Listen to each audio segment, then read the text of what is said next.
মই যেতিয়া দোকানত চাইকেলত ফল দোকান লগাই আছোঁ তেতিয়া মই ৰুমত আহিছোঁ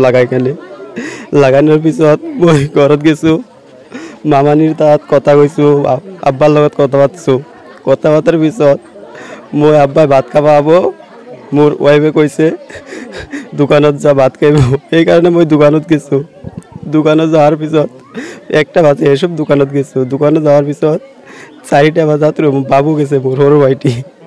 তার পিছত যাই গেনি কইছে রুমত যাও কি বেল হইছে তারপর মই লগ লগ দৌড় বেড়ে গুছি রুমতে আইছো আর পিছত চাইছো ফাঁস লাগাই আছিল কেটা বাজার ঘটনা এতিয়া 4টা বাজে রাতে দিনত সন্ধিয়া 4টা আপনাকে মারিছে বলে অভিযোগ করেছে মই মারা নাই মই একদম কসম কই আছো মই সোয়া দেয়া নাই তাক একটা থাবর মারিছিল রাতে গুছি গেছিল এই কারণে মই একটা থাবর দিল তাক মামি কইছো মই একটা থাবর মারিছিল তার পিছত মই সোয়া দেয়া নাই মই একটু নাজানো দাদা তেওঁলোকে কৈছে আইনৰ আশ্ৰয় ল'ব আপুনি বস্তুটো তদন্ত বিচাৰে না নাই আপুনি এটা আপোনাৰ পত্নী হয় কিমান দিন আগত বিয়া পাতিছিলে 4-5 বছৰ হৈছে ছোৱালীজনী বয়স হোৱা নাছিল নেকি হোৱা নাই আগতে আপোনালোকৰ হেৰি আছিল নেকি প্ৰেমৰ সম্পৰ্ক আছিল নেকি পলাই নিছিল আপুনি আমার উচিত বিচার লাগে আমার ভাতিজা মারিছে ইয়াত আমার একো না লাগে আমার উচিত বিচার করবার লাগে কেনেকুৱা মানুহ এই গাঁৱৰ মানুহ এটা কোনো পৰিচয় একো নলয় একশন নলয় কিয়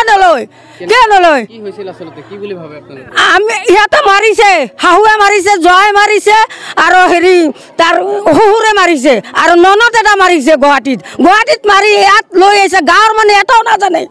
কিয় নাজানে গাঁৱৰ মানুহ কিয় একশন নলয় কিয় নলয় আপোনালোকক কি বুলি কৈছে তেওঁলোকে কৈছে ফাঁসি দি মৰছে ফাঁসি দি মৰা নাই আপোনালোকে তো দেখা নাই ফাঁসি নাই আমি দেখা নাই গুৱাহাটীৰ পৰা এতে আনছে আমাৰ ৰাতি 6টাত খবৰ দিছে এতে এটা আমার অ্যাকশন লাগে অ্যাকশন লাগে আমার কেনেকে মারিছে বলে ভাবে আপনারা কি আমি হিয়াতে মারিছে 4 জনে হাহুয়ে মারিছে জয় মারিছে হৌরে মারিছে আর ননদ জনি মারিছে ননদ জনি ডাং কাটি এনে কিবা তেলুগু দাবি সবই দিছিল নেকি আপোনালোকৰ লগত যৌতুক কিবা বিচাৰ নাই আমাৰ লগে একো নাই ছোৱালীটো পলাই আহিছে আমি 3বাৰ লৈ গৈছো তাৰ পাছত পলাই আহিছে বাপেকে নিয়া নাই খঙতে নিয়া নাই এতিয়া হিয়াতে এই কিবা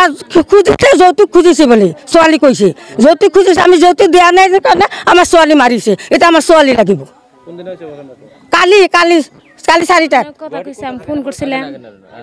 কি হইছিল কোনছে আমি ফোন করছিলাম ফোন করার পরে তো রিসিভ করে কইলো কানলো আমার নগে কাইন দে কইলো আর হসুরে বলে যাতা ব্যবহার করে আর হসুর নন্দেও বলে মেলা জ্বালাইছে কইলো আমার নন্দেও হিরম জ্বালাই নারাই করে আইলি ভাদাই ভাল্লা খারাপ তো এইটুকু কথাই কইছে আমার নগে তারপর আবার আসরা জানে টাইম দেয় এই সময় ফোন করছি এই সময় ঘরে জাপ দিয়ে হয়ে রইছে হইয়ার পরে তারপরে কইছে কি বিয়াই ধরছে কইলাম বিয়াই মোবাইল বিয়ানে টেন দিনছেন পরে বিয়ানের কাছে দিছে পরে বিয়ান গোসল দিতেছে কয় আমি গোসল দিবে নিচ্ছি পরে ছোটাটা পোলা আছে সেই পোলাটা কইছে বাবু তোমার বাবিরে ডাক দেওছেন পরে বাবু যাইয়া দরজা খুলে দিছে সেই সময় ভালো আসাল তার একটু পরেই শুনি যেন ফাঁস নইছে তিয়াই কয় ফাঁস নয় নাই ওটা মাইরে হেল দিছে মেয়েটার বয়স হয় নাই কম বয়সে মেয়া নিয়ে অম্বাকে নিয়ে গুয়াড়ি নিয়ে চুরি করে মাইরে হেল দিছে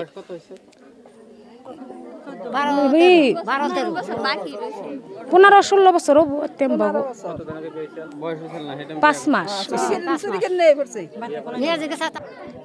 এই মানে আমার বই নয় কালকে মানে 4টা বাজায় খবর দিছে বাইতে যে মরা বিলে পরে আনের কালকে রাত্রে বাইতে আনছে না কোন আনছে কই এরম না পরে আনের এখন কবান হয়েছে ফার্স্ট নিয়ে মারছে ফার্স্ট নিয়ে তোমার না এটা পাক নামক না ভেঙে দিছে একবারে ই করে পরে আনের এখন কবান হয়েছে যে ফার্স্ট নিয়ে মারছে হরিও মানে ঘরের ভিতরে বই রয়েছে চুপ করে এবারে কোনো ই নাই গ্যারাজ বলা বস্তুটা নাই এবারে যদি পোলা মরতো তাইলে আনের এতক্ষণ বাড়িঘর খাইবে কে তো গা পরের মেয়া দেখে আমাকে বোন এখন তার মানে কোনো ই করতেছে না করে হরিয়ে আর জামাই হসুরে দইরা মেরে হলাইছি আপনাকে বাঁচতে হ আঙ্গ বাস্তি মাইরা হলাইছে জামাইয়ের নাম কি বাঁচতে জামাইয়ের নাম কি যা বাস্তির জামাইয়ের নামটা তো কই হলাম না বাঁচতে কেমন করে বলে সন্দেহ আপনাকে আমাকে মারছে বক্সাইয়ে নাক নুক ফাড়াই হেলাইছে দেহুনগা পাকনা ফুকনা একবারে জখম করে হেলাইছে এক পাকনা ভাঙ্গা হেলাইছে দেহুনগা বানা